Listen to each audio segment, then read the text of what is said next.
आत्माराम की आत्मकथा स्वामी जपानंद, बेलूर मठ की ओर, 1916 ईस्वी।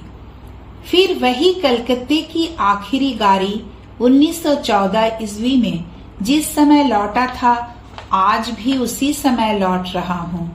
इस बार भी क्या जगदम्बा की यही इच्छा है कि मैं फिर घर लौट जाऊं? नहीं नहीं, ऐसा नहीं होगा माँ।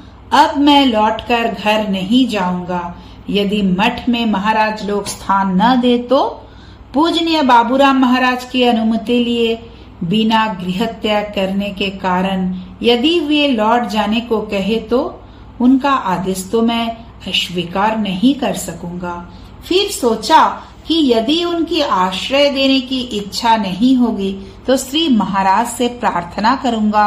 यदि वे भी मना कर दे तो अंत में दयामयी माँ श्री शारदा देवी के समक्ष आश्रय देने के लिए विनती करूंगा, और यदि वे भी मना कर दे तो आत्महत्या कर लूंगा। इस शरीर को गंगा जी में विसर्जित कर दूंगा, लेकिन अब लौटकर घर तो नहीं जाऊंगा। इस प्रकार मन में दृढ़ निश्चय करके मैं निश्चिंत हो गया। इसके बाद फिर पहले की सारी स्मृतियां जागृत होने लगी। उस रात की सारी घटना मन में उदित होने लगी जब मैं अपने मित्र के साथ लौट रहा था। फिर उसी बेलूर स्टेशन पर उतरना है, परंतु इस बार मैं बेटिकट नहीं हूँ, अतः पकड़े जाने का डर नहीं है। अपमानित या लज्जित होने की आशंका नहीं है, लेकिन विधि का विधान कौन टाल सकता है। यह गाड़ी अब पहली की तरह बेलूर में नहीं, सीधे लिलुआ जाकर ठहरती थी। बेलूर स्टेशन पार होते ही डर लगा कि कहीं अतिरिक्त किराया मांगे तो। पास में जो 4-5 पैसे थे वे भी कहीं गिर गए थे, और जो परिचित सज्जन पहले लिलुआ में काम करते थे उनका भी तबादला हो चुका था। अब जगदम्बा की जो इच्छा वही होगा। जिस अपमान की आशंका कर रहा था उसी का समय आ पहुंचा था। मेरी उस समय करीब करीब वैसे ही अवस्था हो रही थी जैसे कि पिछली बार मेरे मित्र रमापति की हुई थी। न जाने क्या होगा। लिलुआ स्टेशन पर उतरकर गेट की ओर चला। देखा एक अंग्रेज टिकट इंस्पेक्टर टिकट ले रहे हैं और उनके पास ही एक बंगाली टिकट कलेक्टर भी है।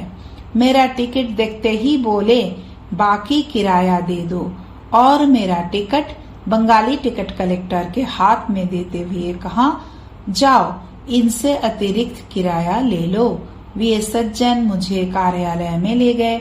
वहाँ और भी कई लोग काम कर रहे थे। मैं बोला, मेरे पास एक भी पैसा नहीं है। यदि आप लोगों में से किसी को मेरी बात पर विश्वास हो तो पैसे दे दीजिए, कल लौटा जाऊंगा। यह सुनकर कई लोग बोल उठे, आप जाइए महाशय, हम लोग अब सब ठीक कर लेंगे। एक ने कहा, यदि उन अंग्रेज साहब ने पूछा तो दे देंगे। बस जगदम्बा की दया से छुटकारा मिला, लेकिन इतनी रात को तो मठ के द्वार बंद हो जाते हैं। यदि दवाखाने में कोई नहीं हुआ तो अंदर जाना मुश्किल होगा। फिर इतनी रात गए, यदि सड़क पर पड़ा रहा और पुलिस तंग करे तो। यही सब सोचता हुआ और ठाकुर तथा श्री माँ से प्रार्थना करता हुआ मैं मठ की ओर चल पड़ा। बिना किसी बाधा के मठ के फाटक के पास पहुंचकर देखा, उसमें ताला नहीं लगा था। जय श्री गुरु महाराज जी की कहकर अंदर प्रवेश किया और स्वामी जी के समाधि के पास बिल्व वृक्ष के नीचे सोने गया, क्योंकि रात के समय किसी को भी कष्ट देने की इच्छा नहीं थी। देखा वहाँ एक विशाल ब्रह्म, कोई योगी वर ब्रह्म ध्यान में निमग्न हो। कितना मनोरम दृश्य था। सामने पुण्यत्वया भागीरथी प्रवाहित हो रही थी। मंद मंद हवा चल रही थी। शांति हर सुखमय, और यही भारत के भाग्य विधाता 20वीं शताब्दी के श्रेष्ठ नररत्न योगीराज स्वामी विवेकानंद की समाधि थी। आहा, वह दृश्य कितना मनोहारी था। कितनी पवित्र स्थल है यह मठ भूमि।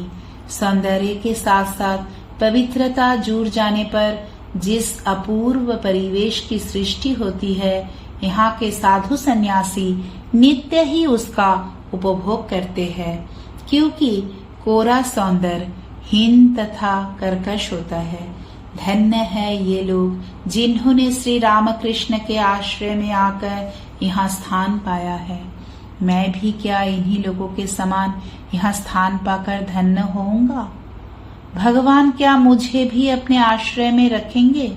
हे महामाया, मुझे अब और दुख न देना, बहुत हो गया। अब तो मेरे प्राणों की अभिलाषा पूरी करो।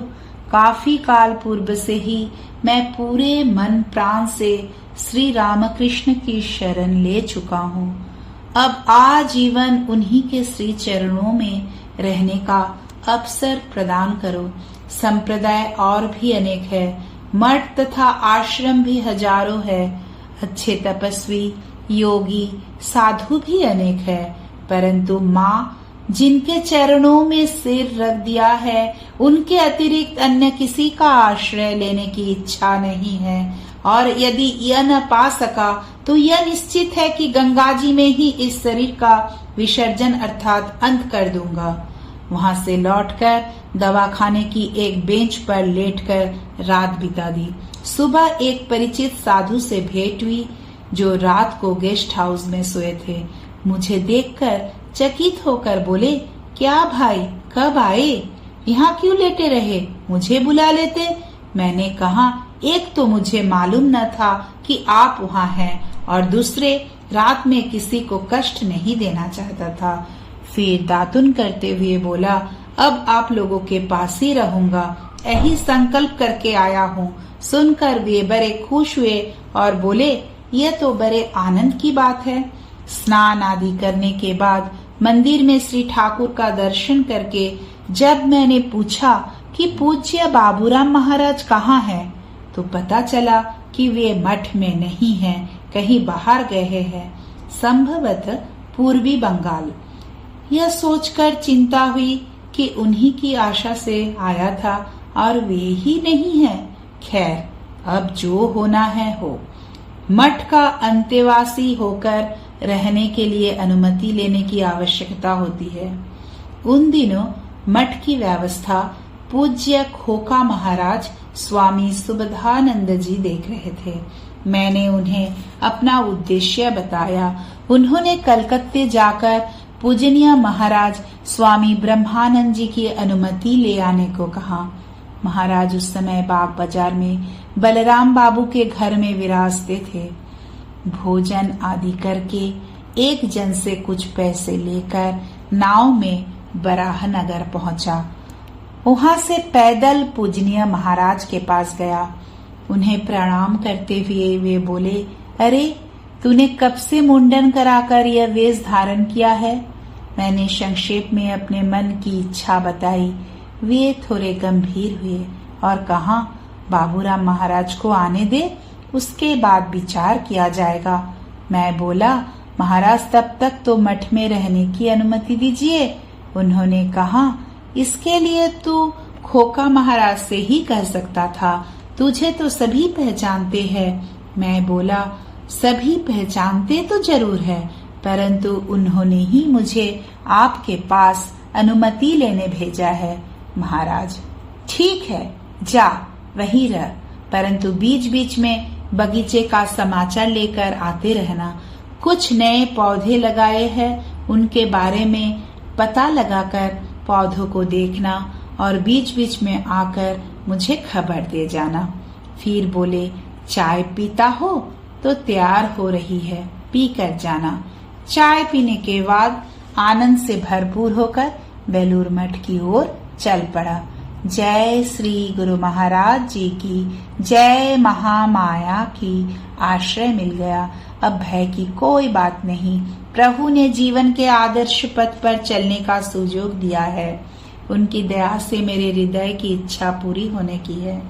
माँ, माँ, हे जगदम्बा, मेरी माता ने अपना सीना चीरकर खून देकर मुझे तुम्हारे चरणों में सौंपा था। मुझे स्वीकार करो, आश्रय दो, फिर कभी मेरा त्याग मत करना। यह शरीर तुम्हारा है, मैं तुम्हारा हूँ। अब अपने ही कार्य में लगाओ। आदि प्रार्थनाएं करते हुए मैं हावड़ा के पुल को पार करके रात के समय मठ में वापस लौटा। उस समय सभी लोग प्रसाद ग्रहण करने के लिए बैठ चुके थे। मेरे लिए भी स्थान रखा गया था। मुझे देखते ही पूज्य खोका महाराज बोले, जल्दी आओ, इतनी देर कैसे हुई? मैं बोला, महाराज, पास में पैसे नहीं थे, इसीलिए हावड़ा की ओर से घूमकर आने से देरी हो गई। महाराज ने कहा, जब गए तो मुझसे मांग कर ले जाते और स्टीमर में बैठकर बाली के रास्ते में जाते। पूज्य महाराज स्वामी ब्रह्मानंद ने मुझे रहने का आदेश दिया है। सुनकर वे आनंदित हुए और मेरे रहने की व्यवस्था करने का आदेश दिया। उसी दिन से मैं मठ का एक अंतेवासी होकर वहाँ निवास करने लगा। जय श्री राम कृष्ण।